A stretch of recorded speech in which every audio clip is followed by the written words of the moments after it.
धम्मपद गाथा क्रमांक 11 और 12। बुद्ध को प्रश्न पूछा गया राजगिरी में कि उर्वेला काश्यप और नदी काश्यप वगैरह इनका क्या पूर्व कर्म था, इन्हें जो आज फल मिला है कैसे इनका पूर्व जीवन रहा है। तो प्रश्न पूछते हैं, ये जो हम बता रहे ये पाली त्रिपिटक ओरिजिनल ग्रंथ, उनमें से जो धम्मपद 8 कथाएं, इन 8 कथाओं से मूल स्टोरी, मूल कहानी जहाँ पर तथागत बुद्ध ने बताई है भिक्खु संघ को, उसके आधार पर आपको हम बता रहे हैं। पूछा गया, उर्वेल कस्सपादयोपन किं कम्मं करिंसु भन्तेति तेपि अर्हतमेव पथेत्वा पुण्यानि करिंसु। तो वो अरहत क्यों बने?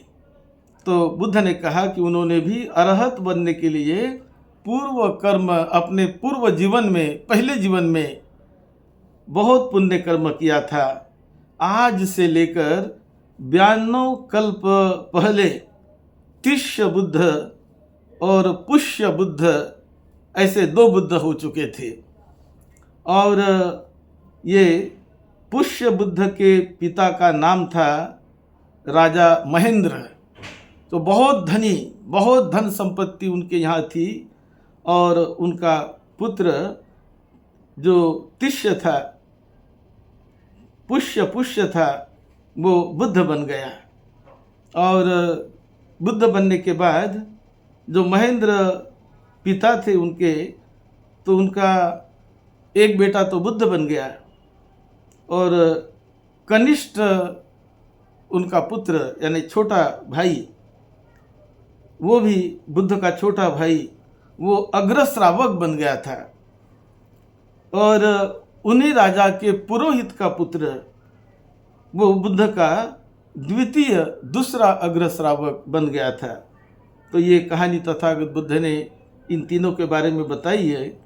तब राजा ने बुद्ध को प्रणाम करके, सम्यक संबुद्ध को वंदना करके वो कहने लगे कि मेरा ही ज्येष्ठ पुत्र बुद्ध है, मेरा ही कनिष्ठ पुत्र उनका अग्रश्रावक है, और मेरे पुरोहित का पुत्र वो दूसरा श्रावक बना है।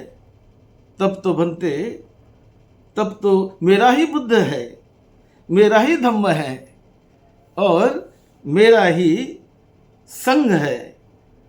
तो ऐसे मैं ये त्रिरत्न को, संघ को मैं प्रणाम करता हूँ। ऐसा उन्होंने करके प्रणाम किया, और उन्हें दान, पूरी तरह भिक्षु संघ को 90,000 वर्ष की उनकी आयु हो चुकी थी, ये राजा महेंद्र की। तो आयु के बारे में भी हम एक दिन बताएंगे कि कैसे कैसे लंबे लंबे उम्र तक ये बुद्ध जीते रहे हैं। लोगों की भी लंबी लंबी उम्र कैसी, कुछ साल पहले, कुछ लंबे लंबे कल्प पूर्व कितनी लंबी उम्र तक लोग जिया करते थे, वो भी जो बुद्ध ने बताया है त्रिपिटक के आधार पर, उसे भी हम एक बार हमारे उपासक उपासिकाओं को निश्चित रूप से बताएंगे। तो ये कहते हैं कि मेरा ही बुद्ध है, मेरा ही संघ है, और अब मेरी उम्र 90,000 वर्ष की हो चुकी है। यहाँ पर आता है, इमा इदानी में 90 वर्ष सहस परिमानस आयुनो कोटियं निषिदित्वा निदायकन कालो विय अयसं गेह द्वारं घत्वा यावाहं जीवामि। वह कहते हैं कि भगवान, अब मेरी उम्र 90,000 वर्ष की हो चुकी है, और मुझे निंद्रा जैसी अभी महसूस होने लगी है। तो ये उन्होंने बुद्ध को बताया।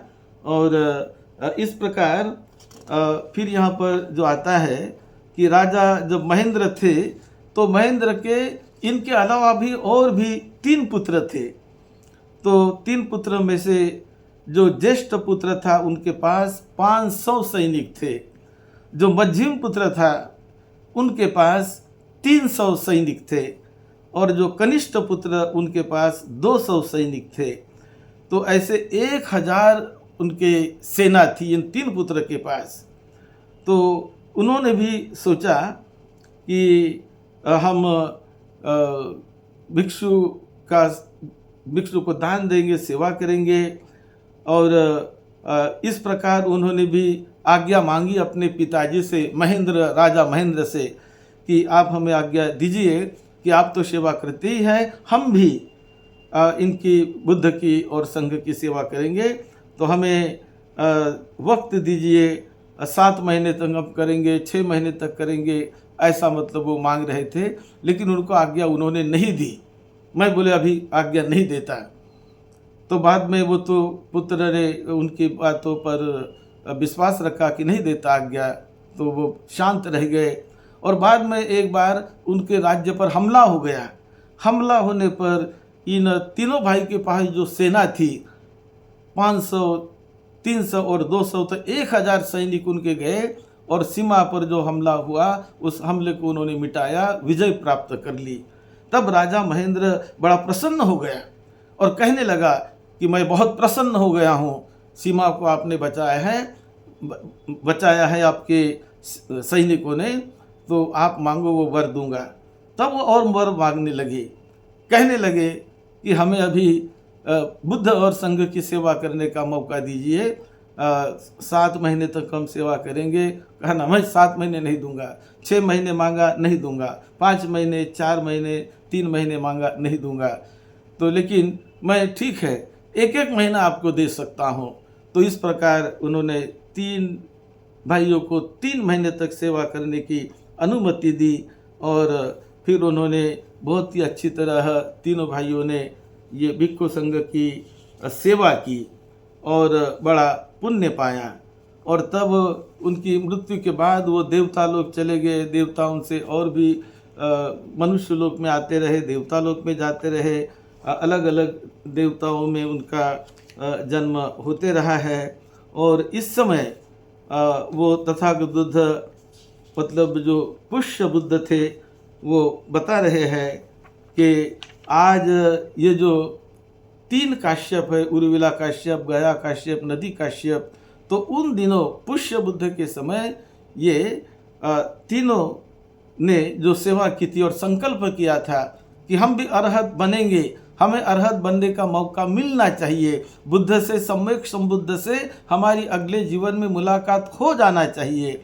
तो ये जो उनका संकल्प था, वो संकल्प उन्होंने पुष्य बुद्ध के चरणों में वंदना करके किया था। और यही उसका फल है कि आज वो गौतम बुद्ध के समय, यानी मेरे समय, उनके किए गए पुराने संकल्पों के अनुसार, पुराने पुण्य कर्मों के अनुसार आज मेरे समय उनका जन्म हुआ। और आज ये गया काश्यप, नदी काश्यप, उर्विला काश्यप नाम से ये जो तीनों भाई जो उस समय पुष्य बुद्ध के समय थे, तो आज इनका, मेरे समय इनका जन्म हुआ और ये अरहत बने। ये उनका वो पुण्य कर्म था। और उसी समय उन्होंने और भी एक बात बताई है, तदापन तेसंग आयुक्त को बिंबिसारो राजा अहोसी कोठागारी को विशाखो उपासको। और आज जो बिंबिसार राजा है इस मेरे समय में, तो ये बिंबिसार राजा उस समय में, राजा महेंद्र के समय में, ये बिंबिसार राजा आयव्यय लेखक था, यानी कोठागारी था, जो लेखा जोखा करने वाला महेंद्र राजा के यहाँ ये काम करता था। और आज इस समय ये राजा बिंबिसार करके इस समय ये जन्मा हुआ है। तो इस प्रकार तथागत बुद्ध ने इनकी बातें बताई। और तदा पन तेसंग आयुक्त को बिंबिसारो राजा अहोसी कोठागारी को विशाखो उपासको। और जो विशाखा उपासक है, विशाखा, ये कोठागारी थे। और राजकुमारा तयो जटिला अहेसु। और जो 3 जटिल जो आज है, वे उस समय के 3 राजकुमार थे, पुष्य बुद्ध के ये भाई थे। तो इस प्रकार से ये कहानी तथागत बुद्ध ने बताई।